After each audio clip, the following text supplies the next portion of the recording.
Hello and welcome to the latest legal update for the Solicitors Group, TSG, Legal TV, Criminal Channel. My name is Colin Beaumont.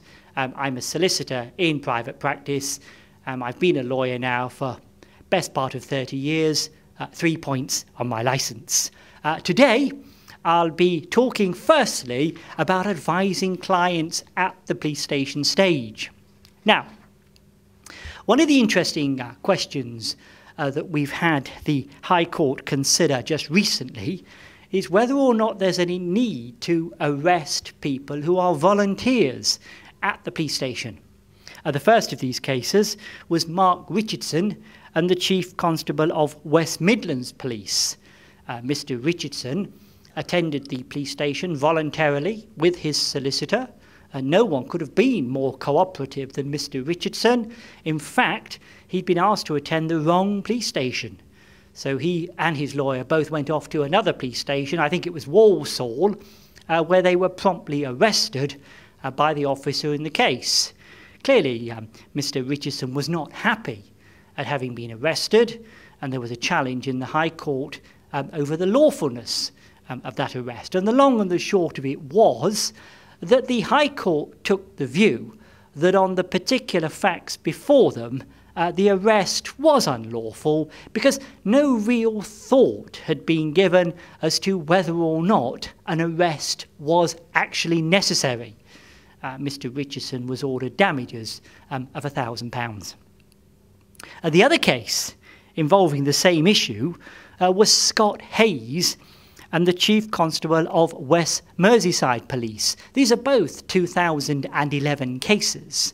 And in that particular case, on the facts of that, the court took the opposite view. This was a situation whereby an officer had been trying to make arrangements to see Mr. Hayes. It was agreed that they would meet at a railway station, and upon meeting Mr. Hayes, he promptly arrested him. The issue for the challenge was whether or not that arrest should have taken place. The court really taking the view that in all the circumstances it was objectively reasonable for the constable to have arrested Mr. Hayes in the relevant circumstances of that case. They're both worth a read, but like everything, each of these cases is decided on its own facts. So if ever you're going to a police station with a volunteer who probably, in my experience, doesn't really want to be arrested, there's nothing wrong with trying to persuade the officer in the case not to arrest, and it may be that your client will voluntarily do things without the need for there being an arrest. I'm thinking possibly a house search, possibly samples. The other interesting case last year was the case of Ashenden and Jones against the United Kingdom, and this was the United Kingdom being challenged in the European Court. Judges, as regards both Ashenden and Jones in separate cases, had refused a defendant's costs order, even though they had been acquitted. The issue was whether or not they, having been acquitted, defendants' costs orders should have been granted. Europe effectively took the view that they could see nothing wrong with the Crown Court judges' decisions not to award costs. In the case of Ashenden, they took the view that the judge was right to say that he had effectively made the case against him stronger than it was, and had actually misled the prosecution into believing that the case against him was stronger than it was. And insofar as Ms. Jones was concerned, she had no commented her police interview, and that again, in their judgment, they said was a relevant consideration in deciding whether or not a person had effectively brought the prosecution upon themselves. Well, there you are. That's something to bear in mind when you're advising clients now at the police station as to whether or not they should no comment.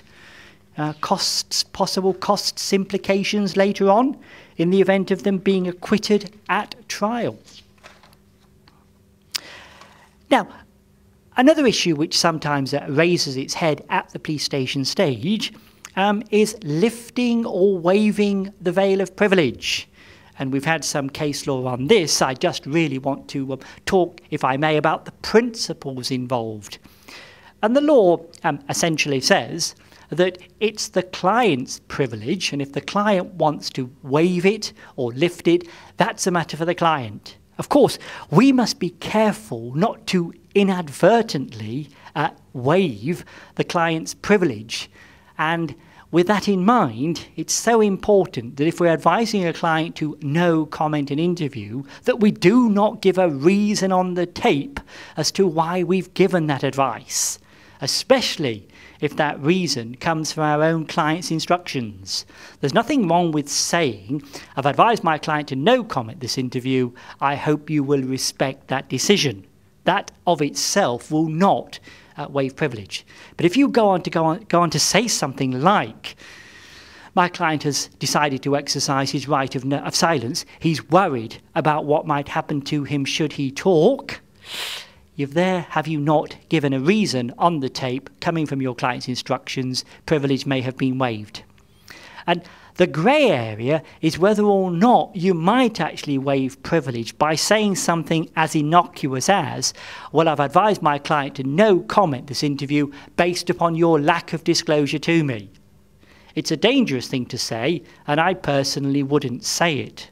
I think in those circumstances, you're much better off having a little whinge about the inadequacy of the disclosure, if you want to, at the start of the interview, and then getting your client to simply go, no comment, no comment, no comment, to every question put, without linking the two.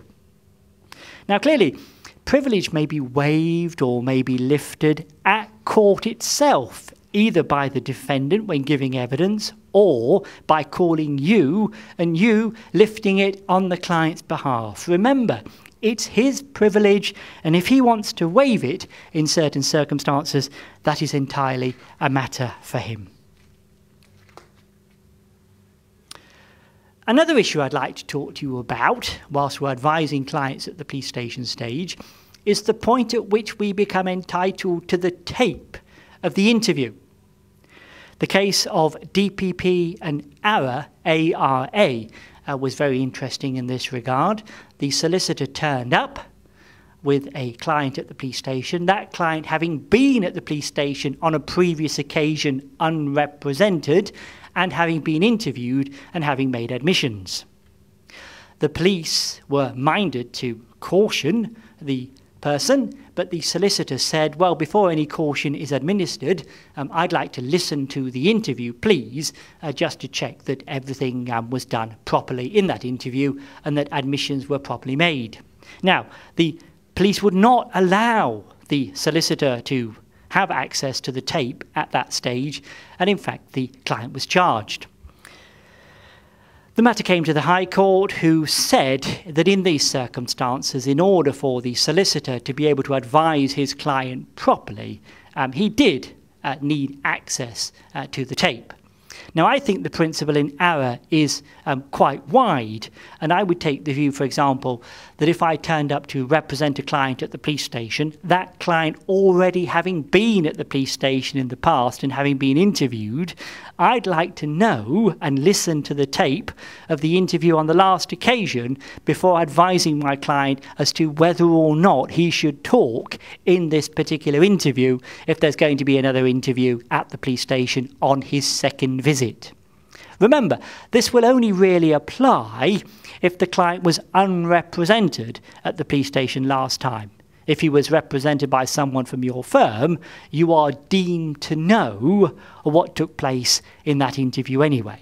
And of course you will, because you will have been fully briefed, will you not, by your colleague as to what happened last time. Yes, hollow laughter your end is allowed at this stage. Another case I'd like to mention is the case of the Queen on the application of H and Guildford Youth Court. What happened in this particular case was the client was given an unequivocal assurance that the matter would be disposed of in the police station by way of a caution, reprimand or warning, assuming that admissions were made in the interview. Admissions were duly made, but it was decided that there would be a charge instead. Clearly the defence cried foul, and that their argument was that that effectively was an abuse of process, and it went to the High Court, and the High Court said that where a clear and unequivocal assurance of a disposal at the police station had been held out, as it had on the facts of this particular case, and that the suspect had acted to his detriment, as he clearly had, by making admissions in his police station interview, that it would be thereafter an abuse on those facts to proceed to charge. Now, whilst I'm on the subject of advising clients at the police station, it's as well not to forget important case law. It might be old now, but it is very important.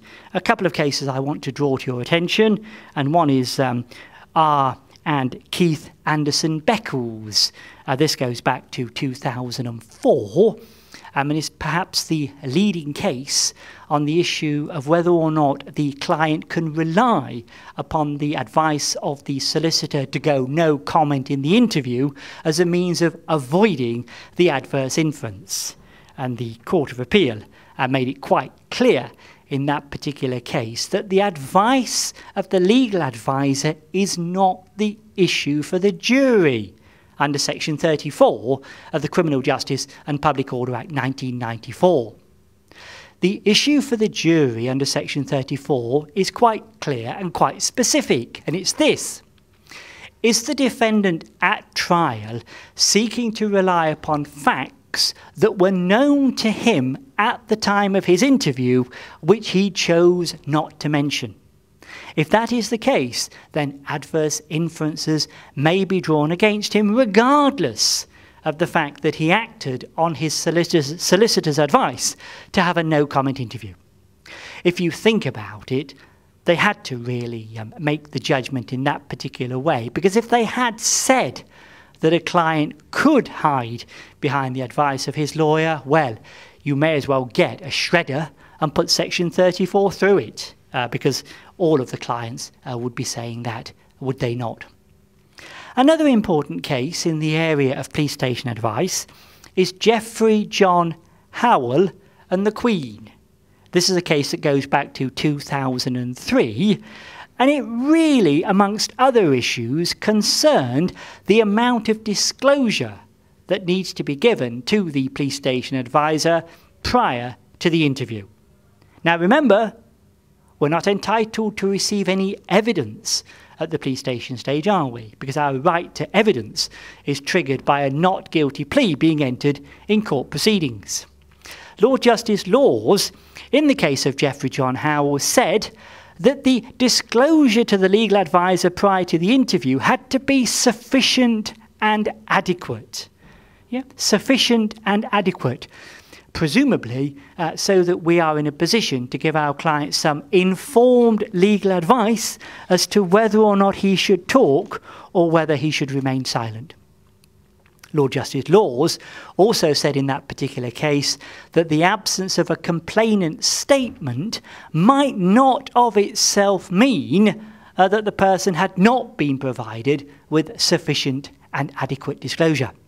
I know that many of us do think in terms of advising our clients to have a no-comment interview if there is no complainant statement available at that time.